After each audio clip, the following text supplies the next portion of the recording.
There are certain towns where secrets sink deep beneath the roots of pine trees, under the cracked pavement of schoolyards, through the still waters of sleepy southern rivers. In the heart of Merrow Creek, Louisiana, silence wasn't just a way of life, it was a legacy. A place where the past lingered like a fog and children were taught early not to ask the wrong kinds of questions, especially about that summer. Emily Stratton was 12 when her world collapsed. She remembered the slow heat of June, the droning cicadas, the way her bike tires crunched along gravel roads. It should have been a season of innocence, but instead, it became the moment her name became tied to a horror no child should understand. That year, 6 girls went missing, all about her age, all vanished without warning, leaving only traces behind a sandal in a ditch, a necklace near a drainage pipe, a backpack washed up near the canal. The town unraveled in whispers and candlelight vigils. And then it happened. The police arrested Emily's father. Richard Stratton wasn't a man people feared. He was the town's pediatrician, a fixture in the community, the kind of man who handed out suckers after checkups and waved from his porch. But behind that facade, something darker had apparently festered. A collection of evidence, a few found belongings, and a confession strangely hollow, strangely rehearsed. Richard pled guilty to the killings, life in prison without parole. The town moved on, but Emily never did. 2 decades passed like layers of paint, thin enough to crack if you look too long. Emily was no longer a wide-eyed child, but a respected psychologist living in Baton Rouge, building a quiet, composed life far from the shadow of her father's name. She changed her last name, buried her past like an old diary, and focused on her work helping others navigate trauma, even as her own simmered below the surface. She was engaged now to a kind, successful man named Ryan, and for a time, she believed she had finally outrun the ghosts. But ghosts are patient. It began with a news alert, an unfamiliar name in a familiar pattern. A teenage girl in Baton Rouge had gone missing after a late-night shift at a coffee shop. Police called it a possible runaway. Emily felt a chill that didn't make sense. She tried to ignore it. A week later, another girl vanished. Same age, same circumstances. And this time, a bloodied earring was found in a storm drain near her school.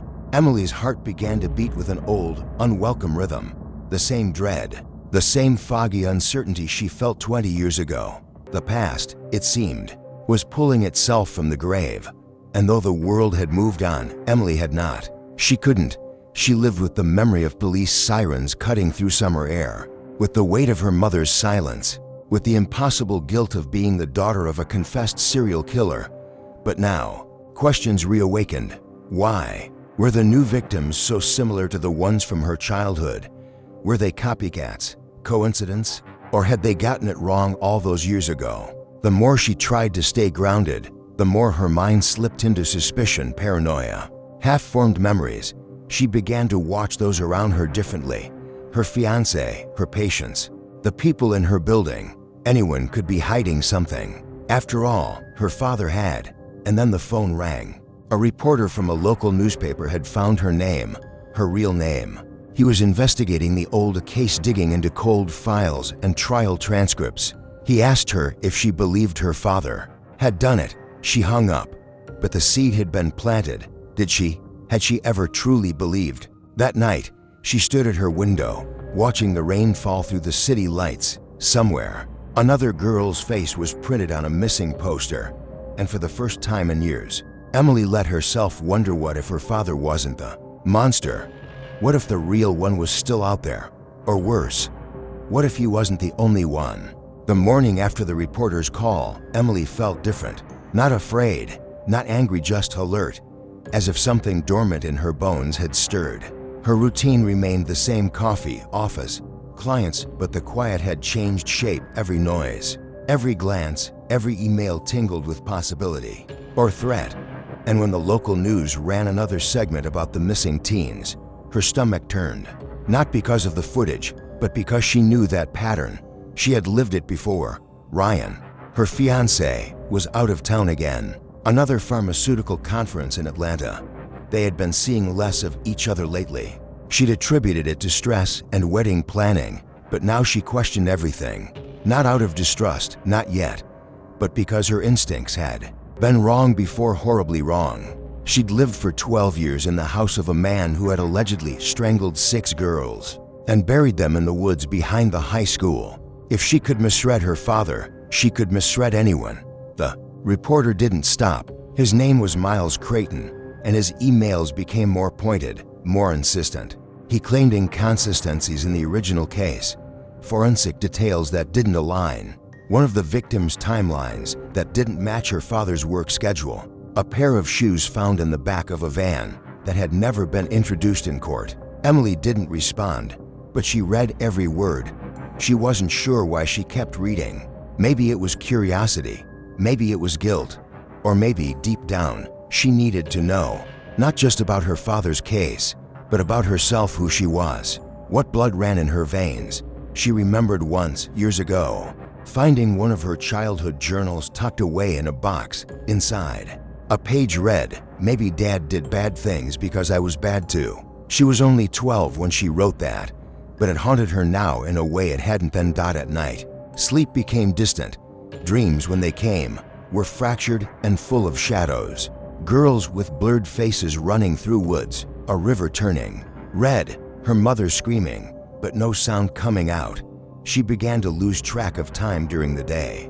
Small things, misplacing her keys, forgetting a session. At first, she chalked it up to stress, but a creeping thought grew louder. What if something inside her was unraveling? Then came the third missing girl, 15 years old, a ballet student, last seen leaving rehearsal just before dusk. A witness claimed she was talking to a man in a gray sedan, but the police had no leads, no suspects. Just another headline, just another flicker in the dark. Emily began to read her father's case file again. She still had a copy, stashed in an old folder. The confession was brief, too brief. She'd always found it strange how little her father had said. No motive, no explanation, just an admission of guilt and a request for life imprisonment. Her mother had told her they were protecting her. "He didn't want you dragged through it," she said. But Emily no longer found comfort in that. In a fit of restlessness, she visited her childhood home, now abandoned, boarded up. Vines creeping across the porch rails, the mailbox still. Reed Stratton. She stood at the edge of the driveway, remembering a birthday party where no one came. Her father had made up a story about car trouble, but now she wondered, was he always covering something or someone? On her way back to the city, she noticed a car following her. Too far to be sure, too cautious to ignore, it stayed behind her for nearly 10 miles before taking a sharp turn and vanishing down a side road. Her hands trembled on the steering wheel. She told herself it was coincidence, but her gut said otherwise. By the end of that week, she gave in and met Miles Creighton. It wasn't planned. He appeared outside her office, a file folder in hand, eyes tired but focused. She told herself she only stopped because she wanted him to go away. But deep down, she wanted answers, and Miles, unlike the police, was asking the right questions. He handed her a photograph, grainy, black and white, taken from an evidence folder. It was of a necklace, twisted and rusted. "This," he said, "was never returned to the family. It doesn't match any of the known victims. It was found behind your father's clinic the week after the last girl vanished." Emily stared at it, her breath stilled, because she had seen that necklace before. Not on the news, not in a file, but in an old box in her mother's attic. The necklace haunted her dreams that night, not because it was familiar, but because she remembered where she had seen it years ago, when her mother finally left their childhood home behind. Emily had helped pack the attic. Among dusty boxes of books, linens, and old report cards, there was one she hadn't been allowed to open. Her mother had brushed her away with a brittle smile and said, "It's just old things." But even at 15, Emily could feel the lie, the kind of lie that didn't come from fear, but from protection or shame. That morning, she drove 3 hours to her mother's small condo in Shreveport. The walls there were pale and undecorated, the rooms always faintly smelling of lavender and age. Her mother opened the door with eyes that never stopped searching, as if even now, decades later, she was still scanning for judgment or a knock at the door that never came. Emily asked about the box. Her mother paused. Then, without resistance, led her to a hall closet and pulled down a container sealed in duct tape. It had no label, no markings. Inside, Emily found old papers, torn notebooks, a Polaroid photo of her and her brother playing by the creek, and then, beneath a layer of yellowed tissue paper, the necklace that it was unmistakable. Thin, rusted chain, tiny butterfly charm, the same one from Miles's photograph. A chill ran through her body. Her mother, watching from the doorway, said nothing. Her face was expressionless, but her hands trembled. Emily left the box and returned to Baton Rouge in silence.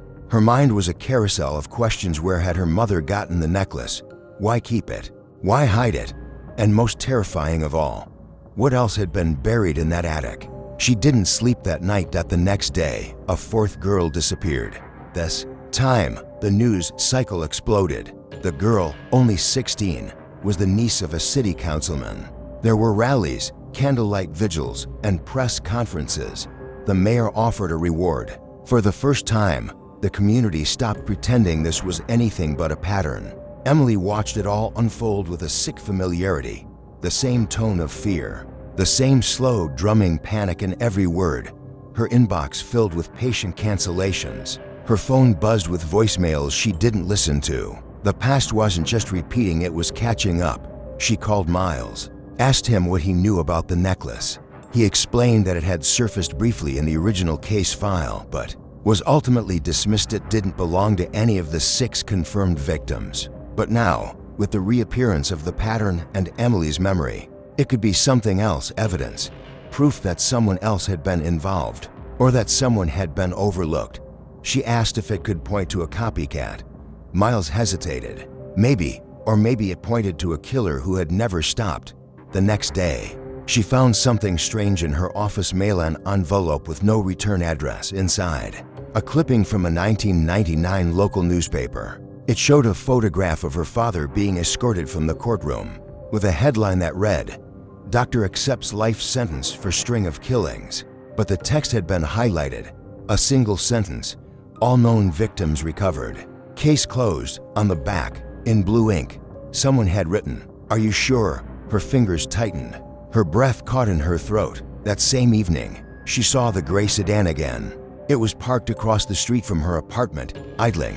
No lights, no movement, just watching. When she looked directly at it, it pulled away slowly, to be random, too precise to be innocent.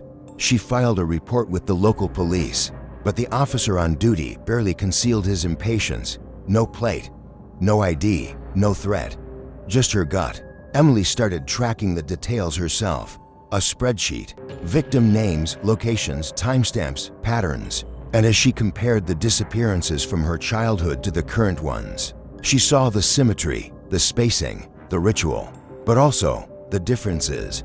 The new cases were colder, more controlled, less messy. Whoever was doing this wasn't replicating her father's crimes, they were evolving from them. And deep down, she feared something darker. What if this person had always been there, watching, learning, waiting? Because one truth was becoming undeniable. Someone knew about the necklace, someone had left that clipping, and someone possibly from her past wasn't done yet. The next few days blurred into a rhythm of fear. Emily barely left the house except for groceries and to check her mailbox, which she now did with cautious eyes. Her apartment, once a sanctuary of modern comforts and muted tones, had become a watchtower. She kept the curtains drawn. Every sound on the street below felt like an alarm, and every night, the gray sedan reappeared, never parked for long, never lingering too obviously, but enough to remind her someone was watching. Her sleep fractured into pieces. In the early hours, she'd wake drenched in sweat, visions of rivers and choking screams still fresh behind her eyes. And in those moments of stillness, she'd wonder how much of her father lived inside her. Was she just a reflection of his darkness filtered through time and therapy? But still intact beneath the surface, she hadn't spoken to her brother. In years, there had been a rupture after their father's arrest, a long silence that grew too loud to repair. But now, as the walls of her reality started closing in, she reached out. His name was Andrew, and he lived upstate, working as a high school guidance counselor. She left a voicemail, unsure what to say. He called back within the hour. The conversation was strained, awkward.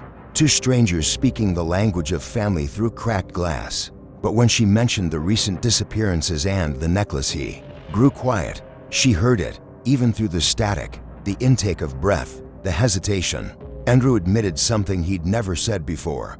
Years ago, not long after their father's arrest, he found something in their basement, an old box tucked behind the furnace. Inside, among scrap papers and dusty trophies, was a journal, not their father's, but someone else's.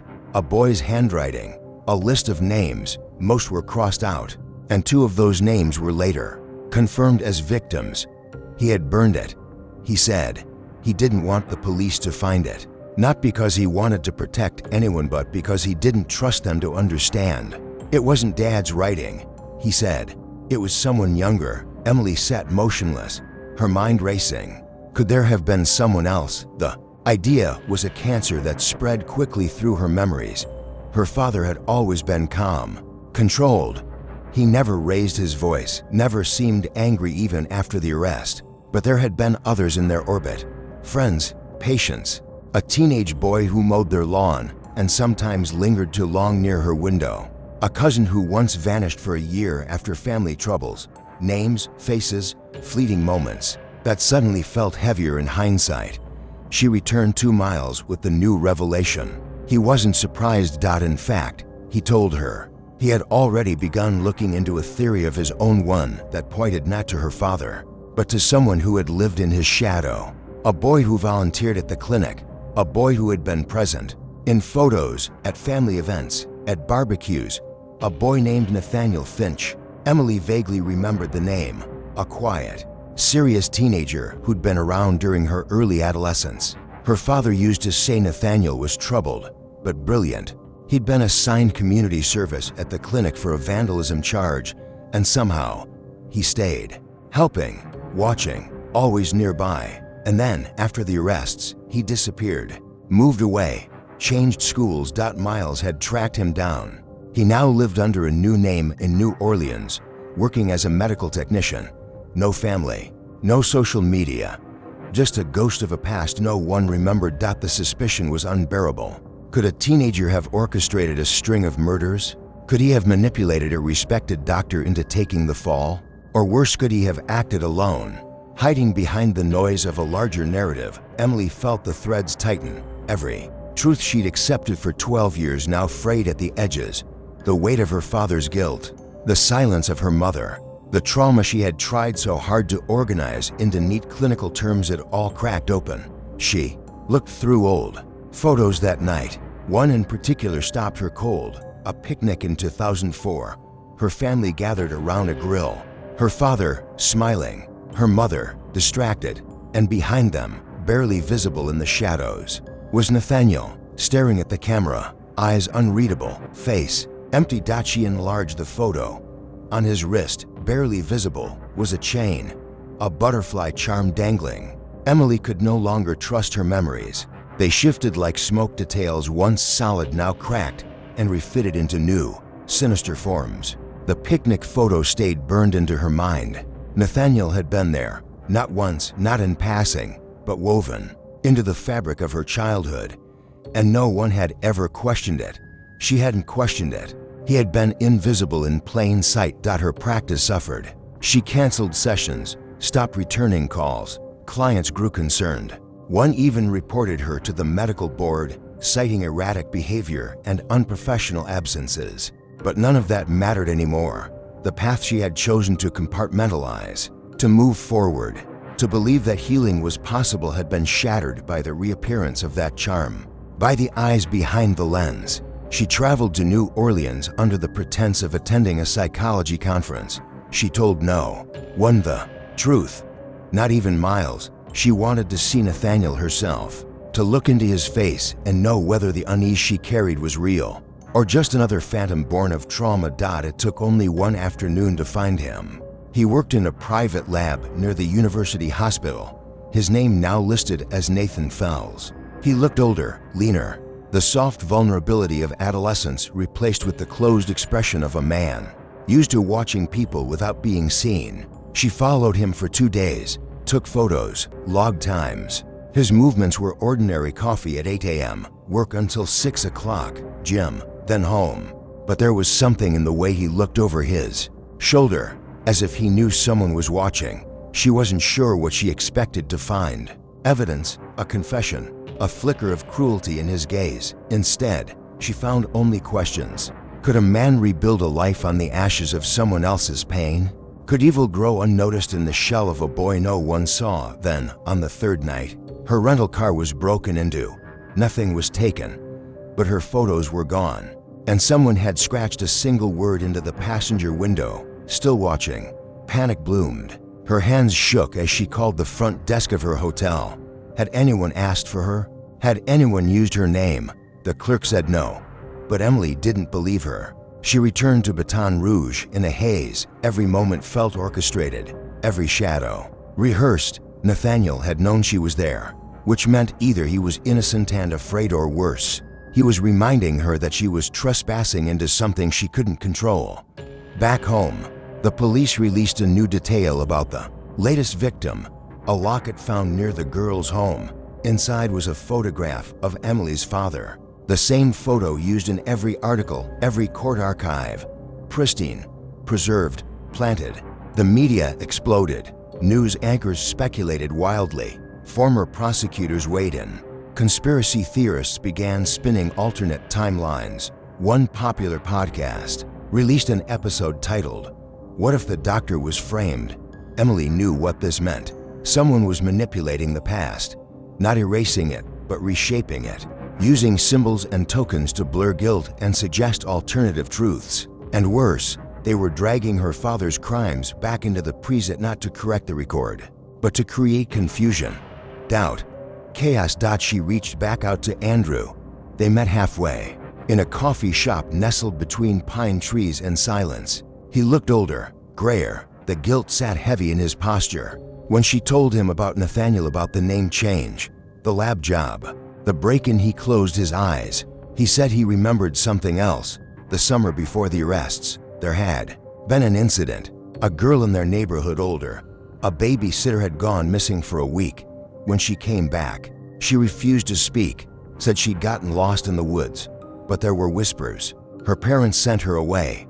No police report was ever filed. Emily didn't remember her, but Andrew did. He also remembered who she had last been seen with. Nathaniel. Emily stared at the wall for hours that night. She hadn't turned on the lights. The glow of street lamps leaked in through the corners of her blinds, casting long shadows that moved like fingers across the floor. She kept thinking about the girl, the babysitter who vanished and returned. What had she seen? What had been done to her that forced her silence? And what kind of terror keeps someone quiet for a lifetime?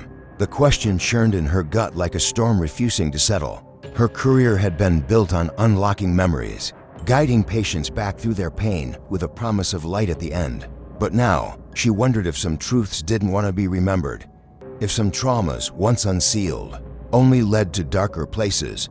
She revisited the old case files, not the sanitized ones released to the press, but raw reports she had fought to gain access to years ago under her license. Victim ages, locations, times of disappearance. One detail stood out now, sharp as a knife in fog. Each victim had been seen near her father's clinic, within 48 hours of going missing, all except one. The last girl. Her name was Holly Carter, 14, a foster child. She had disappeared from the downtown library on a Wednesday afternoon and was found 3 days later, near a dried creek bed. Emily remembered the photo. Pale face, blonde hair tangled with leaves, a shoe missing. But now, in light of Nathaniel, another detail gleamed differently. The library was across the street from the hospital annex, where Nathaniel had spent hundreds of hours volunteering, cataloging medical supplies. Could it have been him? Could her father have taken the blame for crimes he didn't commit? Or, and this was the thought that truly paralyzed her, could they have worked together? The idea repulsed her, but it wouldn't let go. She dug deeper, through public records, through court transcripts. She called a retired detective who had led the investigation back then, posed as a journalist writing a retrospective. He sounded tired, skeptical. But then he said something that made her spine tighten. "There were always rumors that a second person was involved," he said. "But we never found hard proof. Your father never confessed to more than what we had him on, and he never gave up a name. But he asked one strange question when we closed the interview room door. What happens when a mirror is blamed for the reflection?" Emily couldn't breathe. She sat with that line for hours. Her father had been a man of precision, of measured words. That question hadn't been rhetorical. It was a clue. Nathaniel. The mirror. The reflection. All this time, the guilt she'd carried, guilt by association. Guilt inherited like a dark heirloom, had been shaped by one man's story. But now, that story was unraveling. She drove back to the old neighborhood, the street where the Carter girl had lived, the sidewalk where Emily had once ridden her bike. It was mostly the same. The houses freshly painted, the trees taller. A new family had moved into her childhood home.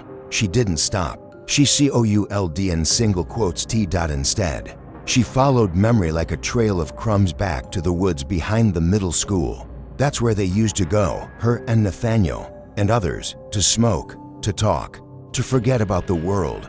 But one memory clawed its way back now. The afternoon she had seen Nathaniel bury something. She had laughed, teased him. He said it was nothing important, just trash. But what if it wasn't? The clearing looked smaller now, the trees older. But the ground, she remembered exactly. A gnarled root shaped like a crooked finger. She dug until her hands blistered. Dirt caked under her nails, her knees bruised. But then she hit metal, a rusted lunch tin. Inside, a child's necklace, a broken watch, a page torn from a diary, names scrawled in uneven handwriting. One of them Holly Carter. It was his collection, his tokens. Her hands trembled as she held the pieces, each object humming with the weight of lives lost and truths buried. She had her answer now. But the question remained, what would she do with it? The evidence sat heavy in her lap, heavier still in her mind. Objects so small, yet loud with the weight of suffering. Emily couldn't shake the thought that she was holding echoes of lost voices. Girls who had once laughed, once cried, now reduced to tokens in a tin no one was meant to find. That it had been buried there for so many years, hidden in the very woods where they had played, chilled her. Nathaniel had been meticulous, not impulsive, intentional. And if he had hidden this, how much more remained buried? The next morning, Emily drove to the police station. The box sat sealed on the passenger seat beside her, wrapped in a towel. It felt like betrayal, not of Nathaniel, he had already betrayed her, and so many others, but of herself, of the version of her life she had constructed so carefully, where her father had been the monster, the only monster. That clean, convenient version was now ash. Inside the station, she asked to speak to a detective, provided her license, identified herself. She didn't mention the case by name, but when she revealed the contents of the box, the room shifted. The detective's face changed. He excused himself. Moments later, she was sitting across from two plainclothes officers in a private room. They asked questions. She answered. They asked how she came into possession of the box, and she told them everything, from the photograph at the wedding to the memory in the woods. They listened, took notes, and then they asked the one question she'd been dreading. Why had she waited? She told them the truth. She hadn't known. Not really. Not until now. As the sun set, Emily stood outside the station and watched as a cruiser pulled away toward New Orleans, toward Nathaniel. The silence felt like penance, but not absolution. In the days that followed, the story broke. National outlets ran segments. Headlines screamed, "New suspect in decades-old serial case." There were photos of Nathaniel being escorted from his lab in cuffs. His face was calm, flat, as if he'd been waiting. The public reaction was volatile. Some demanded to reopen every case. Others blamed the justice system for failing to uncover the truth sooner. But most just latched on to the horror of it all too. Men, one family, a legacy of quiet destruction that had gone unnoticed for too long. Emily stayed out of the spotlight, declined interviews, took a leave from her practice. Instead, she sat with the revelations like cold stones in her palms. Her father had done terrible things. But maybe, just maybe, not all of them. And maybe the worst of them weren't his. Alone, a month later, she visited the prison. Nathaniel sat behind a glass barrier, shackled, waiting. He looked thinner, older, as if confessing had aged him 10 years and 30 days. When he saw her, he smiled, not warmly, but knowingly. Emily didn't speak. She just looked at him, and in his eyes, she saw no guilt, no remorse, only recognition. He leaned forward slightly and mouthed the words, "I saved you." She felt her skin crawl. In that moment, she realized something terrifying. Not all monsters wear their sins on their sleeves. Some dress them in devotion. Some offer protection as a leash. And some, like Nathaniel, play the long game, keeping their victims close, shaping their truths, until even memory becomes a lie. She walked out of that room and into the burning light of afternoon. The wind was warm, the sky was open, and somewhere inside her, a part of the past that had held her hostage for so long finally loosened its grip. Not because justice had been served, not because closure had arrived, but because the silence was over, and the truth, brutal, fractured, imperfect, was finally louder than the lies.